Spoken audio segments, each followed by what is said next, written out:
Hi, உனக்காக தான் காத்துட்டு இருந்தேன். என்ன குண்டம்மா சரியான லெக்சர் கொடுத்தாங்களா? என்ன சொன்னாங்க? என் மார்க்ஸ் அவங்களுக்கு ஞாபகம் இருக்காம். ஐயோ அப்பாடி அப்பா, என்ன மெமரி! புதுசா வந்திருக்கிற உன்னோட மார்க்ஸே ஞாபகம் இருக்குன்னா அப்ப எங்க கதி? பிளானை சேஞ்ச் பண்ணி ஆகணும். ஆமா, இது என்னது?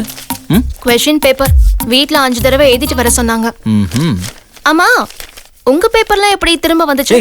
கேட்டியா? அது எப்படி வந்துச்சுன்னா விதி, சனி பயிற்சி. யூனோ. ஆமா, மேடம் எங்க எல்லாரையும் உள்ளேயே திட்டாங்க. ஆனா உன்னை மட்டும் ஸ்பெஷலா வெளியில கூட்டிட்டு வந்து ட்ரீட்மெண்டா? ஏய், உன்னதான். நான் பிரின்சிபலோட பொண்ணு. அதெல்லாம் ஏற்கனவே தெரியும். அதென்ன இவ்ளோ கேவலமா ரியாக்ட் பண்ணிட்டு சிம்பிளா எனக்கு தெரியும்னு சொல்லிட்டு? ஐயோ, சிலபஸை தவிர எங்களுக்கு எல்லா விஷயமும் தெரியுமா? ஒரு சீக்ரெட் தெரியுமா? Come here. வாத்தியார் புள்ள மக்கு, போலீஸ் புள்ள திருட. அடேங்கப்பா, உனக்கு சிரிக்க கூட தெரியுமா?